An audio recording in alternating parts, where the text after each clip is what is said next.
Welcome to Kopi Time, a podcast series on markets and economies from DBS Group Research. I'm Taimur Beg, Chief Economist, welcoming to our 88th episode.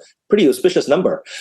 Today's guest is Dr. Lynn Loo, who will talk about efforts to green a critical part of the global economy, which is international shipping. An academic by training, Dr. Loo is presently on leave from Princeton University, where she is Theodora D. and William H. Walton III Professor in Engineering.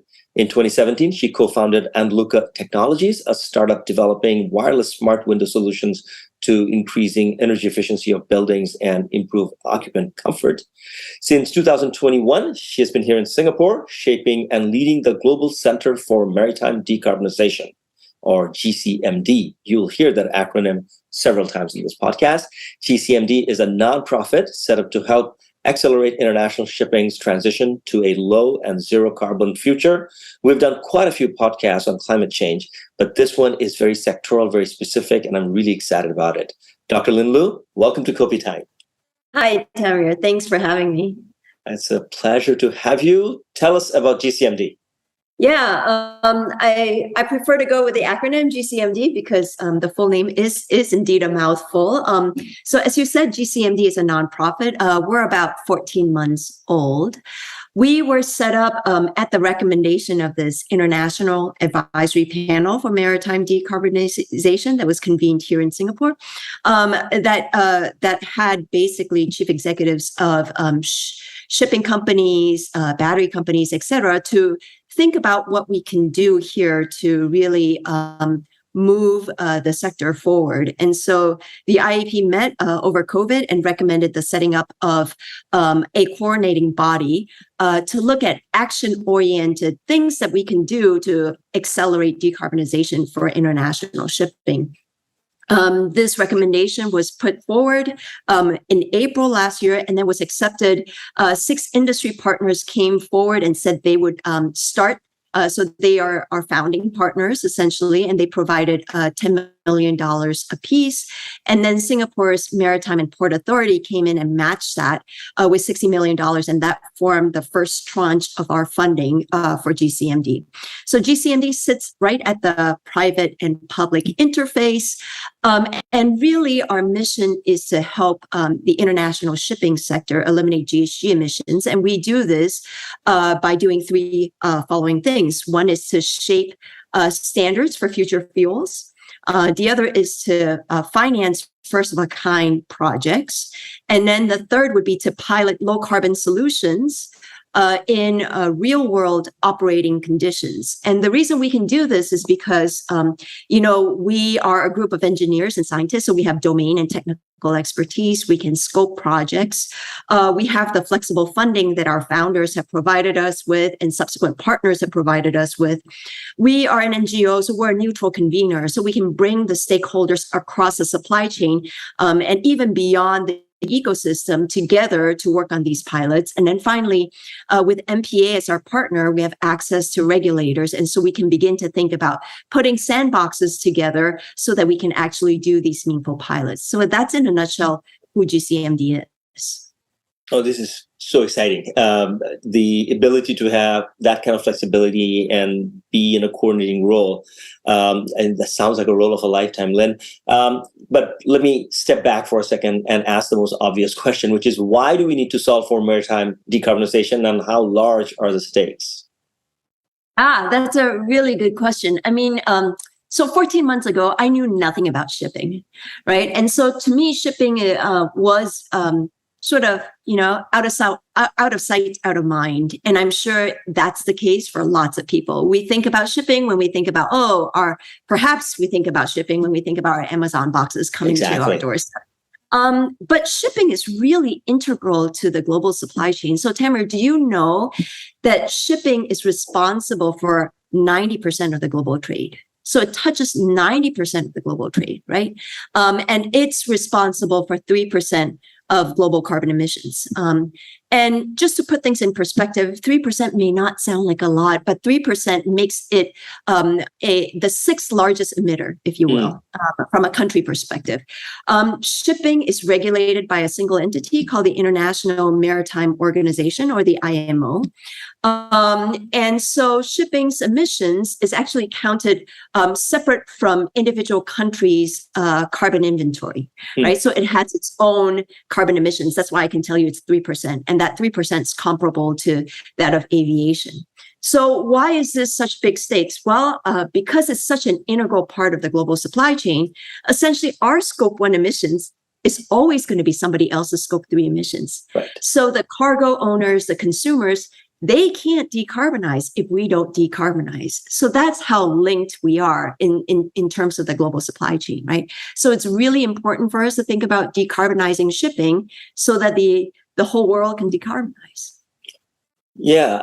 So speaking of International Maritime Organization, so I understand that, there are these certain targets that they have set. So tell us a bit about those targets and your overall thoughts. We're going to go into specifics later, but your broad-based thoughts on how do we go about addressing these targets?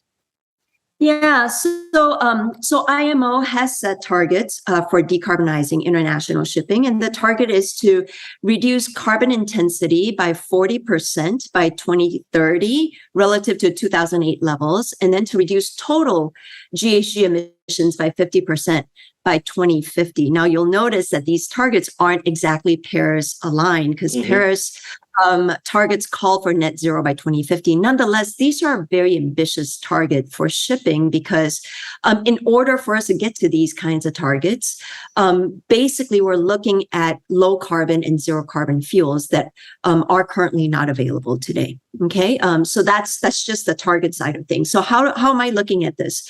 Well, I think shipping went from using wind as propulsion to coal to generate steam to oil. And now we're looking at sort of the fourth incarnation of what we should be using as fuels, right? Just the Industrial Revolution alone, if you look at sort of what really helped economies develop, that Industrial Revolution took place and that energy system that was built took more than a century. And now we're talking about a completely different energy infrastructure. And we'd like to build this in 30 years. That's a really, really tall task. It's a challenging task. It's saying this is not meant to cripple one, but it's just to put things into perspective, right? In terms of how long it took for us to kind of embrace oil and gas. And now we're saying, okay, forget about oil and gas. Let's think about renewables. And by the way, let's do this in 30 years. So in order to think about this energy transition, I think we need to chunk it up into pieces. We need to think about near-term solutions. We need to think about medium-term solutions, and then we need to think about long-term solutions. It's easy to just kind of look at the long-term solutions because there's no question where we'd like to end up, but it's not obvious how to get there, right? Like I said, for shipping, the long-term solution is really the zero carbon fuels, the green ammonias, green methanol, et cetera, that's needed for us to be able to sail without emitting GHG. So I think what we need to do is to keep an eye on the ball on the long-term solution and work hard on that. But in the meantime, do what we can with what we have now to start bending the curve. And so what it means is we need to simultaneously work on near-term solutions. So that includes technologies that can reduce fuel consumption, like, wind sails, like hull cleaning robots, like air lubrication, but also look at low carbon fuels that are available today. So biofuels, perhaps even liquefied natural gas. Now, they aren't without their set of issues, but I think done right and used properly, they can reduce our carbon footprint in the meantime. And then in the medium term, I think we need to think about things like shipboard carbon capture. Carbon capture provides the runway for green fuels to scale, for green fuel costs to come down. And so we need to think about midterm solutions as well. So basically to chunk up the energy transition and think about solution in 3 buckets. Most importantly, I think, we can't do this alone, right? Just talking about fuels, right? I think if you think about shipping, fuels is really outside the sector. So we need to think about sectorial collaboration and partnership, but we also, more importantly, need to think about cross-sector collaboration and partnerships as well in order to really get moving and move the needle. And I think finally we need the carrot and the stick. So having a price on carbon certainly will help, and also having regulations and having these targets so that we know where we're headed and that these policies are enforced. So all those things need to come into play if we're going to get to those targets that we just talked about. Right. Okay. We are going to unpack some of these because some of the stuff you said, we can't just use the word. You have to explain to us in greater detail. So first, technologies, then solutions, and then I want to talk about carbon capture, right? So starting with current and frontier technologies, you sort of touched upon them, and I'm really tantalized by them. So walk us through a little greater detail about some of the technologies that you think are promising now, and then the frontier stuff that almost sounds like science fiction, but would like it to happen. Well, let's not call it science fiction. It will happen. It's a matter of time. It will happen. So we don't want to call that science fiction, right? So we can talk about the near-term solutions first. I mean, near-term solutions are things that are currently available today that when installed, you can shave emissions by, anywhere from 1 to 10%. Okay. It doesn't get you all the way there, but you can start shaving emissions. So those are things like wind sails that you can put on board. In fact, just a couple of days ago, I saw, so my office is at Pasir Panjang. So I overlook the Pasir Panjang terminal port. And I saw one of our partnerships. So this is an Ocean Network Express container ship that had this white thing at its bow. So at the front of the ship. And I couldn't quite figure out what it was. So I asked our friends at ONE, and they basically said, oh, it's a wind deflector. And so I looked it up, and it turns out that this wind deflector is essentially like a visor on trucks or even on motorcycles. And it basically reduces drag. And by reducing drag as it sails, you can reduce fuel consumption. And it reduces fuel consumption by about 2%. Right? So these are the kinds of things one can do in the interim. Retrofit. This was a large container ship with a very large white cloth in front. Wow. Yeah. So these are the kinds of things one can do, right? There are operational measures one can also do. So for example, this idea of just in time. So basically you can sail more slowly. And when you sail more slowly, you use less fuel so that you get to the port just in time, as opposed to going fast and then getting to the port and then having to wait at the port for a berth space or whatnot, right? So these are the kinds of things one can do. Again, it shaves fuel consumption. And so it nets out carbon emissions by between 1 to 10%, depending on what we're talking about. In terms of fuel, current fuels, low carbon fuels that are available are things like biofuels. Now, biofuels are not at scale, so we understand that. But if you can deploy some of it, you can reduce your carbon footprint. So the concept of drop-in is important. So that's the idea of taking some biofuels and dropping it into marine fuel so that you can reduce your carbon footprint some. Now, of course, it's important to know where your biofuel comes from because its origination would affect its carbon footprint reduction, right? And then it's important to know how much you have in there so that you can properly calculate your GHG emissions abatement.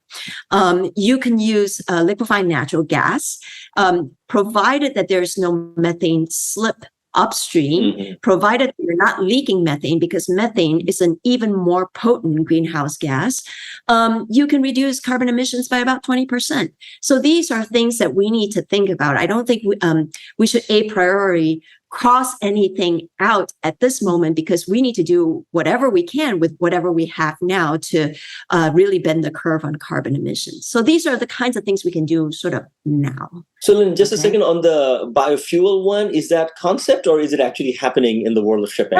It's actually happening. So, I mean, there have been lots of trials that have been done, and you can commercially purchase biofuels. There's a green fuel premium associated with using biofuels. And so then you need to justify this green fuel premium, or you need your customers to be able to pay for the green fuel premium.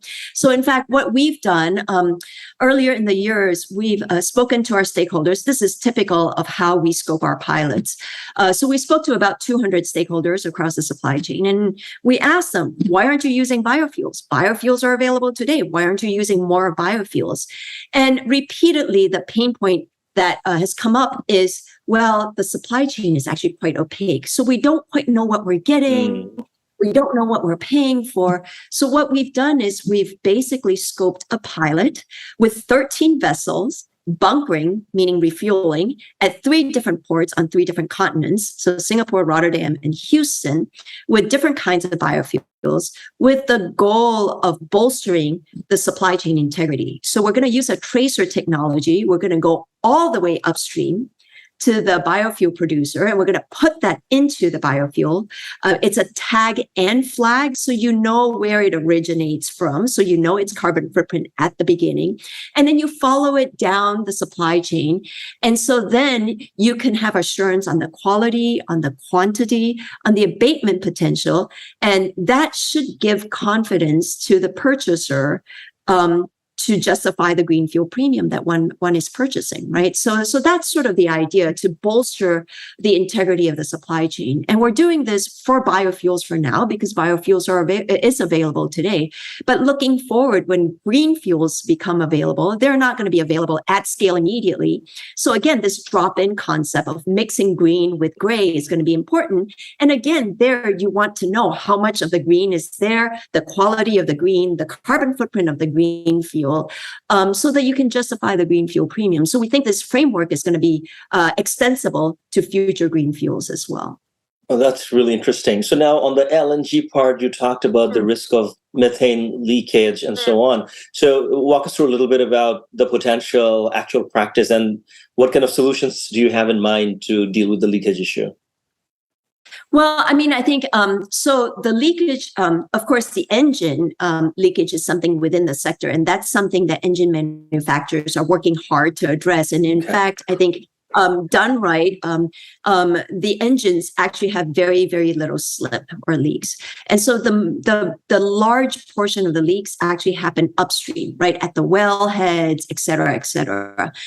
So there, I think you need constant monitoring technologies to know that you're not leaking methane. And I know there are satellite companies, et cetera, that are looking at this. Again, this is out of our sectorial scope. So we haven't kept track too much, except to say that it's important for upstream to manage the leak and manage the slip along the way. Very interesting. Okay, so I'm not going to use the word science fiction anymore.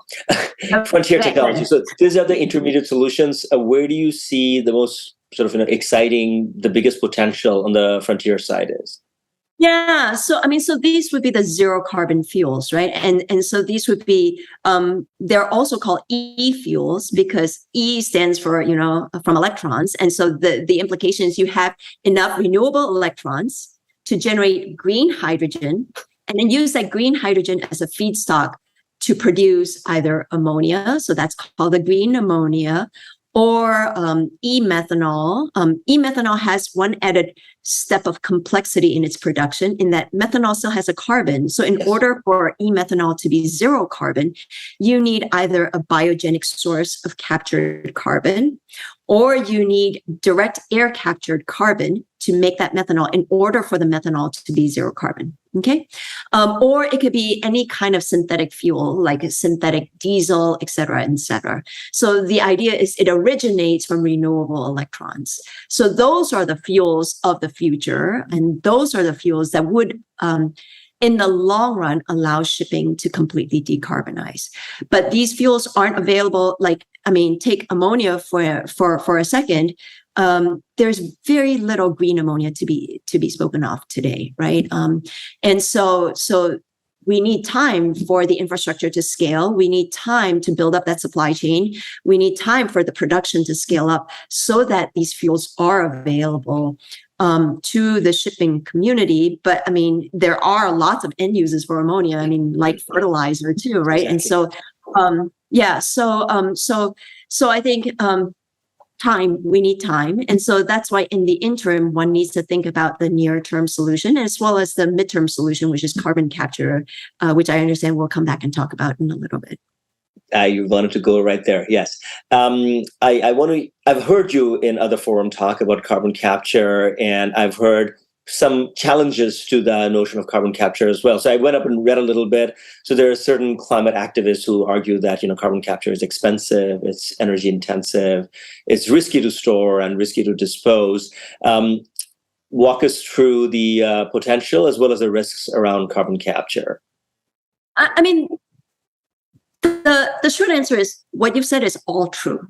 But then again, what technology doesn't have a drawback, right? I mean, even the fossil fuel that we use today has a major drawback, and that's its use basically has caused irreparable damage to our environment, and yet we use it, right? I mean, so I think we need to go in with our eyes wide open, understand the pros and cons, and then try to accentuate the pros and then eliminate or mitigate the cons, right? And so I think that's how I think about all technologies and carbon capture and sequestration in particular.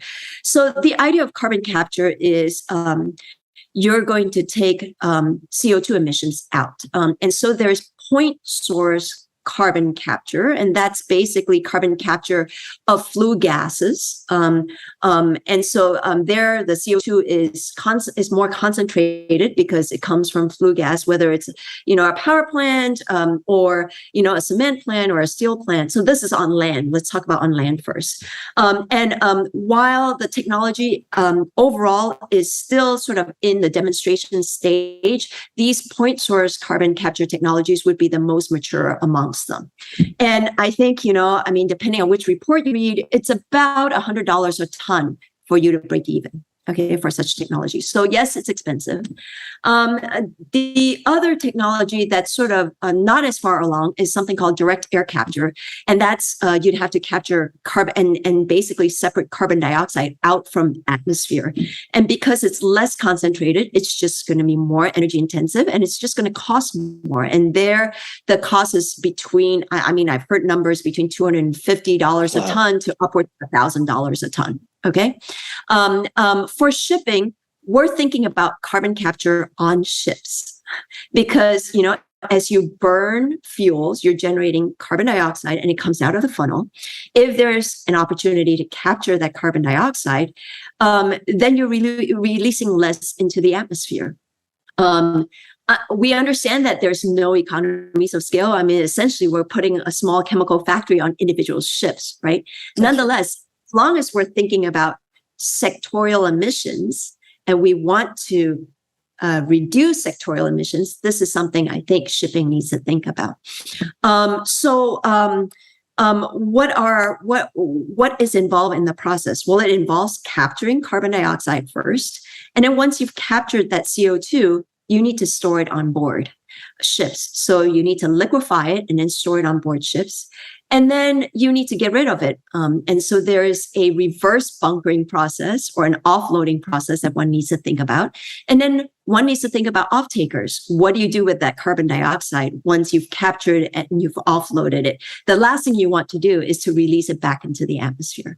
And so we think this is sufficiently interesting and important to the sector that we've actually 2 weeks ago just launched another pilot looking at shipboard carbon capture. And here, this is going to be the largest carbon capture pilot to date. It's at scale because we want to do everything to the extent possible under real world conditions, under commercial and operational conditions.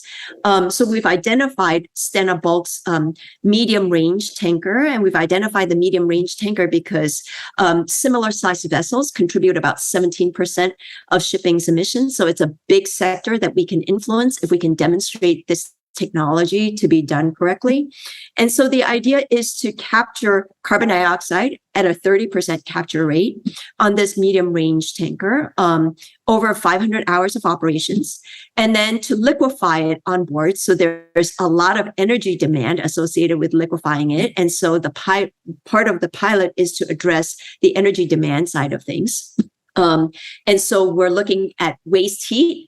We're looking at detuning the engine, perhaps to generate a little more waste heat so that net, while the engine is suboptimal, maybe net, when you consider the energy system on the vessel itself that it would be more productive use of waste heat to use the waste heat to run the scrubber for carbon capture.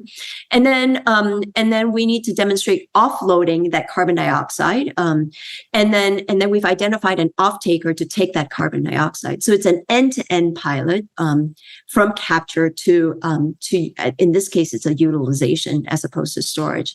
But I don't want to poo-poo the challenges beyond capture and storage. I think the challenges that you had referred to when you hear about the activist talk, it's about storage and disposal, right? And so sequestration is really important. And as long as carbon capture is going to be part of the portfolio of solutions, one really needs to think about transboundary handling of CO2. Because where you collect, even on land, where you collect is not necessarily going to be where you store, simply because the reservoirs aren't there. Yeah. So one needs to think about transboundary issues. And currently, transboundary issues are very challenging because who wants to take your waste? Nobody really wants to take waste. Right. There are risks and liability and loss and damages that are associated with taking somebody else's CO2, right? So an international framework needs to be in place to be able to help move this along. But I take inspiration, and I'm encouraged by a couple of commercial contracts that have been announced. So there's a commercial contract between Norway and the Netherlands, where it's going to be captured in one country and it's sequestered in another country. And this commercial contract is backed by the relevant ministries of both countries. There's another commercial contract between Denmark and Belgium. So, I mean, I think we need to look at these kinds of examples and learn from these kinds of examples and see how we can extend this on a global basis so that you can actually capture it in one region and then store in another region, right?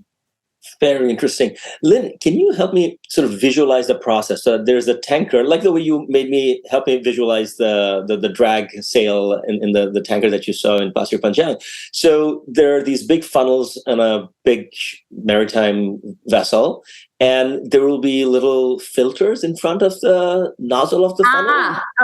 No. So there will be funnels, and then basically the emissions are then channeled into another scrubber, and this is essentially a small chemical factory. It has a mean solution, so it's a basic solution.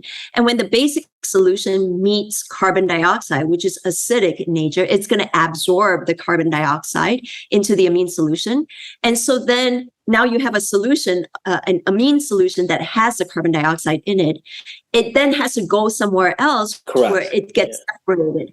And this separation is very energy intensive. And once it's separated, the amine solution is recycled and it can capture more carbon dioxide. The captured carbon dioxide is isolated, and then it can be either liquefied into CO2 tanks, or there are technologies that are being explored to actually solidify it into calcium carbonate, for example. Then it's easier to transport.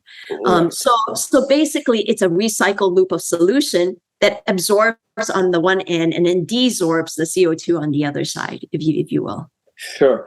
And tankers are large, so I'm assuming space is not going to be a huge issue, even if we were to set up these little chemical factories on top of these tankers. Well, to the contrary, space is always going to be an issue. So in fact, so this MR tanker that we've identified is the Stena Imperial, what happened to be bunkering in the waters of Singapore. So we had a chance, and so we boarded it to look at where we would put the CO2 tank, because we, we're in the engineering design phase right now, but preliminarily, I think we've identified that we need two 300 cubic meter CO2 tanks to hold the CO2, because for every ton of fuel you burn, you generate 3 tons of CO2. So there's a lot of CO2 that needs to be stored on board. And so we were looking for space to store this, and we've identified sort of space to be able to store this. And part of, the tanker, so the different ships have different space constraints, right? I mean, so tankers still have deck space where you can put tanks. But a container ship, for example, does not have deck space. And so one would have to think hard about where you would put the tank, right? So I think different segments are going to have different challenges and therefore different solutions. So shipping is very interesting in that way because it's very heterogeneous. And so the solutions by nature is going to be very heterogeneous as well. I'm just hoping and praying that among the various listeners of this podcast, there are some budding engineers out there who will be sort of riveted and inspired by all the unsolved problems in this industry and would want to put their minds to it, because this is getting me very excited, for sure.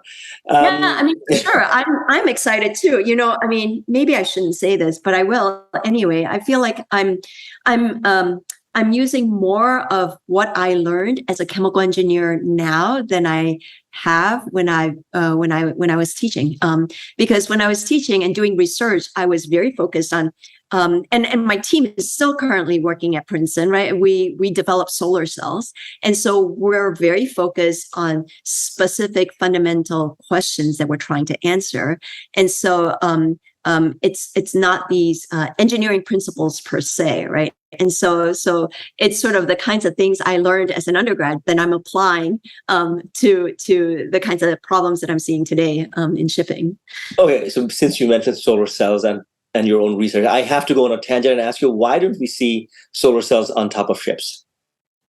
Well, I think you can, and in fact, there was a demonstration ship called the Energy Observer that was here, that docked here. And it's basically a catamaran that is zero carbon, right? So it's got solar panels, it's got wind sails, it's got basically an electrolyzer that produces hydrogen for at night when the wind doesn't blow and the solar panel can't generate electricity. Oh, wow. It's a catamaran, but it's for experiments and for demonstration that you can actually sail without fossil fuels. That said, that's a small catamaran, right? And so for these deep sea going ships, it's just very challenging. You may be able to put solar panels to provide some auxiliary power. The question is always going to be the trade-off, right? Yeah. What space and surface area are you sacrificing, and how much power are you generating? And so when you do that equation, I think frequently you'll find that it doesn't quite make sense for shipping for these big ships to think about solar panels. I want to switch the discussion a bit toward taxes and levies around carbon. So what are your thoughts on carbon taxes? Especially in Singapore, it's a big issue. The recent budgets have talked about progressively raising carbon taxes in this country. We're discussing issues related to border adjustment tax coming out of European Union. So in the context of maritime and in general, where do you stand on carbon taxes? Yeah. So so I should say at the outset that, at GCMD, we're not a policy think tank, right? And so we try, so we are technologists. So we try to look at solutions. That said, I think it's really, really, really, and I'll add two more reallys, really, really important to have a price on carbon. And I think the specific market-based measures with which we apply a price on carbon, we have less of an opinion about, if you will. I think what we have an opinion about is that it needs to be fair. Okay. And I think shipping has a tremendous opportunity in this regard. So I joined shipping because shipping is a global industry. And so it's regulated by a single body, which means that if we can agree on a single market-based measure, or if we can agree on a set of market-based measures, it can be applied throughout globally. So then this doesn't create any distortion to the market. It doesn't create any unlevel playing field, right? As opposed to electrification and the power sector, where I came from when I was looking at energy systems, there it's very fragmented. Forget about talking across state boundaries. Even regionally, you have different commissioners that are working and different regulators. And so there to pass a carbon policy becomes a little more challenging, right? Here, I think there's a tremendous opportunity because shipping is a global industry. So we should definitely think about a market-based measure. And there's tremendous conversations that are happening at the IMO now. And just yesterday, in one of our trade journals, you wouldn't know this because you probably don't read our trade journal. The International Chamber of Shipping had announced that it submitted a proposal to the IMO called the Fund and Reward Scheme. And so the idea is that, ship owners are going to contribute a flat amount based on the carbon emissions, their annual carbon emissions. And this amount then gets pulled together. And this amount can be used to incentivize first movers by paying for the green fuel premium. Right. And so I think these kinds of things, can work. We just need to make sure that it works across the sector, i.e. globally for shipping, as opposed to sort of regionally, because I think regional patchwork type policy can really hurt the industry because it can unlevel unlevel playing field. Yeah, absolutely. Lynn, earlier, several times you mentioned certain pilots that GCMD is doing, initiatives and partnerships. So I think we talked a little bit about the ammonia bunkering study, and you also talked about the sale of wind-assisted propulsion. Anything else that that is taking up a lot of your time these days in terms of initiatives and partnerships? Yeah, so we talked about the biofuels, right? The framework for supply chain integrity. We talked a little bit about the shipboard carbon capture. Maybe I'll take this opportunity to tell you about the ammonia bunkering study that we've done. I'll start by, that was our first study. And so we actually commissioned that study 2 months into our founding. That was how important the study was. And we knew we needed to do this. And again, this is with an eye on future fuel, right? So ammonia is a future fuel. Ammonia is super toxic, right? It kills. And so if we were going to use it as a marine fuel, we need to have a good handle on how to manage and handle it safely. So if you look across the value chain for ammonia, certainly there are people who are trying to produce ammonia at scale and at cost. And within the sector, the first engine will be built 2024, 2025 timeframe, and then the first ship will be available.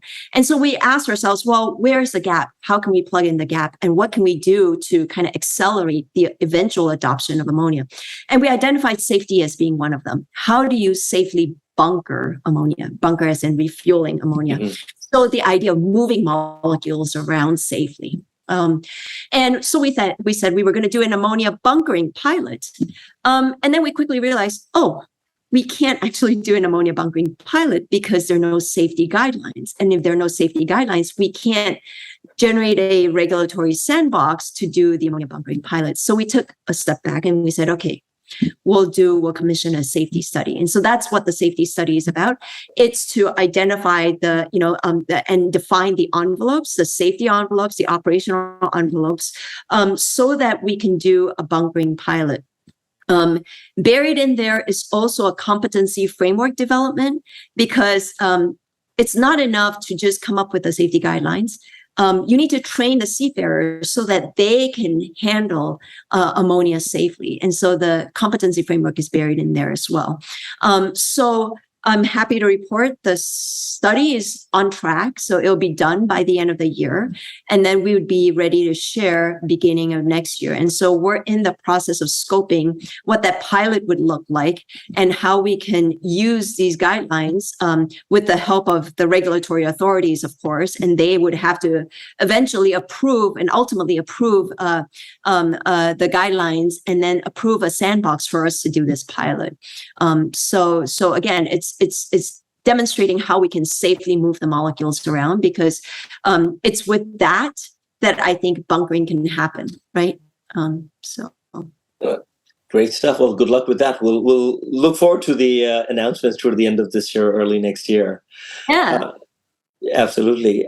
You mentioned earlier about Scandinavian countries being fairly progressive in some of the frontier issues related to carbon capture and sequestration. Beyond that, which countries are the leading beacons right now in maritime decarbonization? Well, I mean, I think I'd be remiss if I didn't mention Singapore, right? I think, look, I mean, we were set up in record time. From the time that we were, that the recommendation was put forth to the Singapore government to the time we were set up was a matter of 4 months, right? I mean, it's incredible how supportive the ecosystem here is and how focused we are on the decarbonization agenda. And I mean, I think this is to be expected because Singapore is such an important maritime hub. So I'll give you a couple of stats. I bet you didn't know this. So Singapore as a bunkering hub bunkered more than 50 million tons of fuel last year. And global bunkering is about 250 million tons. So 25%. Its bunkering volume in Singapore is greater than the bunkering volumes of the next 9 largest bunkering hubs combined. That's how much Singapore bunkers. And ships today, irrespective of where they go, they generally bunker at more than 50% of the ships bunker only at one port. So Singapore sees lots of ships, meaning that if Singapore can figure out how to decarbonize shipping here, it's going to have a huge impact on the maritime sector, right? And that's why Singapore is looking at a multi-fuel future. It needs to be ready with different kinds of fuels because we've just said that, with different ships and different segments of ship, different size of ships, they're going to need different kinds of fuels. They have different solutions. So I think it's important to sort of look ahead that way. So I think, I mean, Singapore is very, very progressive in that sense. And of course, the MPA had just launched the Maritime Blueprint. And so it talks about different measures of how it's going to decarbonize both on the port side, on the infrastructure side, and then, of course, on the ship side of things. So we mentioned Norway, it's got green coastal shipping programs. It's got lots of pilots going. They are a very good partner of ours in terms of, looking at shipping and decarbonizing shipping.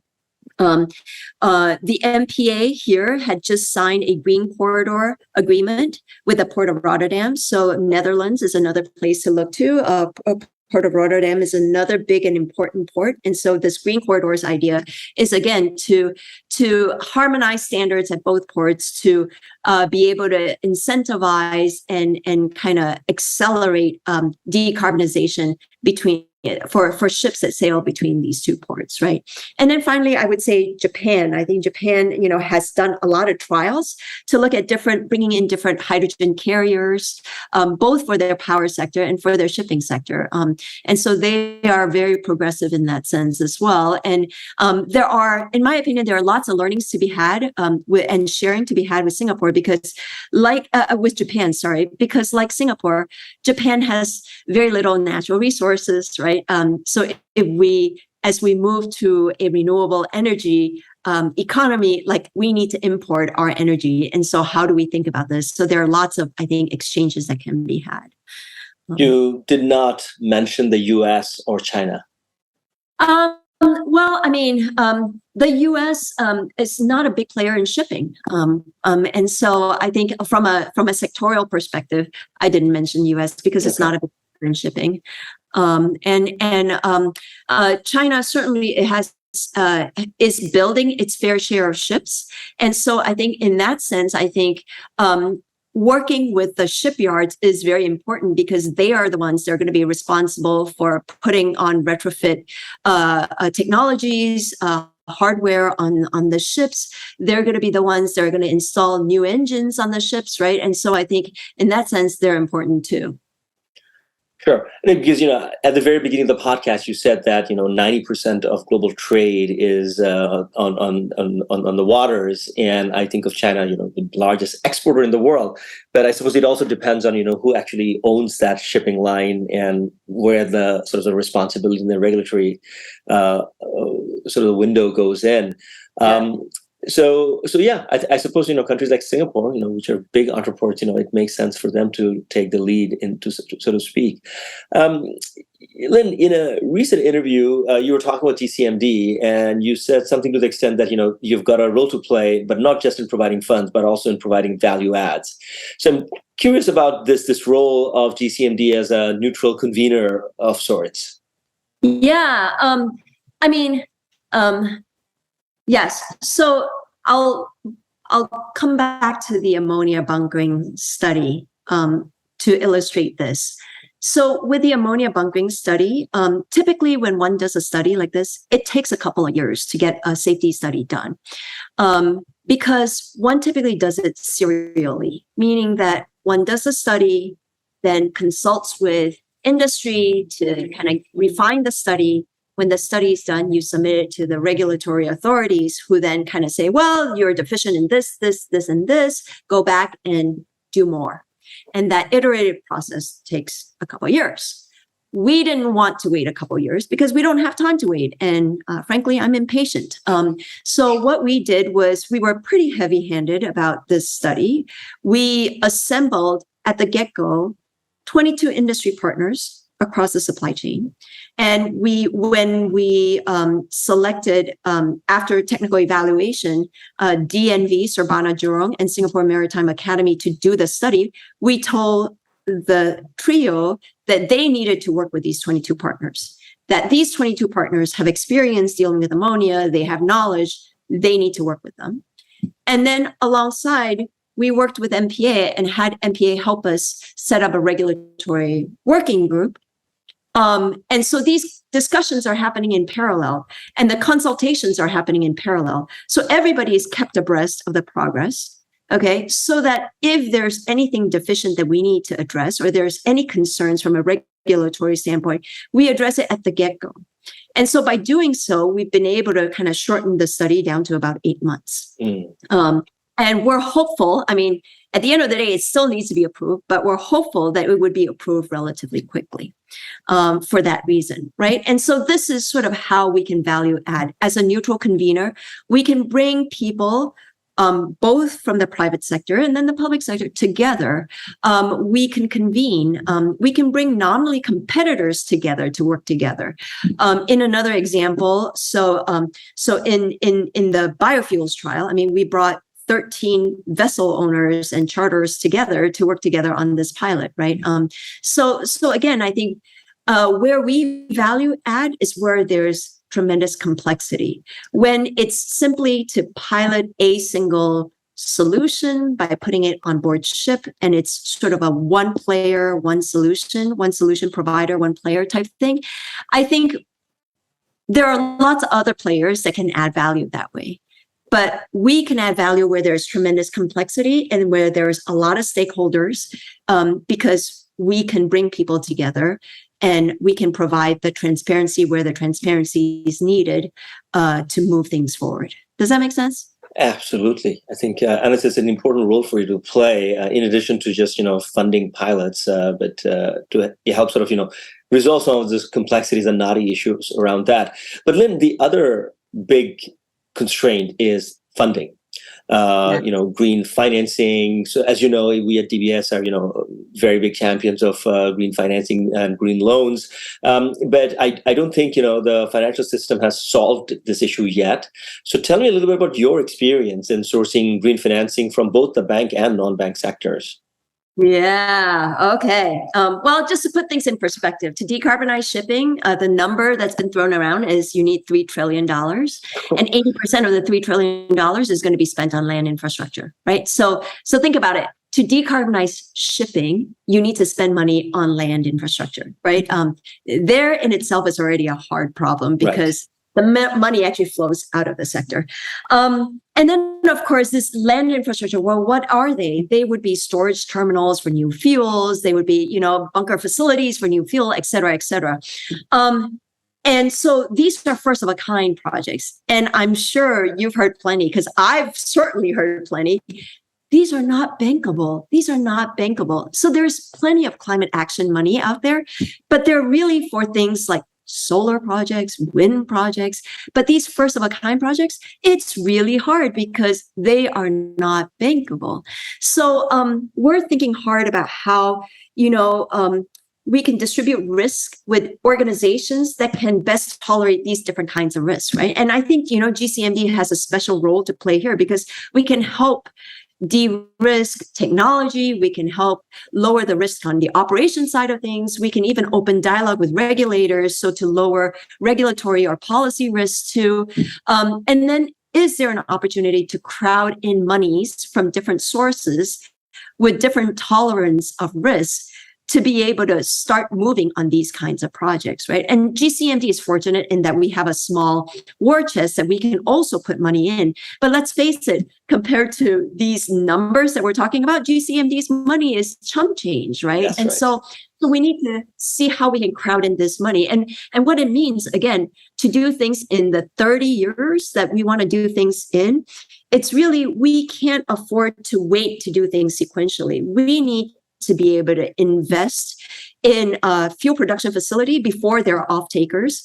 We need to invest in zero carbon emission ship before fuel production is at scale. I mean, these things just need to happen in parallel. And so folks like you need to help us think about how to do this. I mean, I know nothing about finance. I just know that we need to kind of mobilize the monies so that we can crowd in the resources to be able to get going quickly.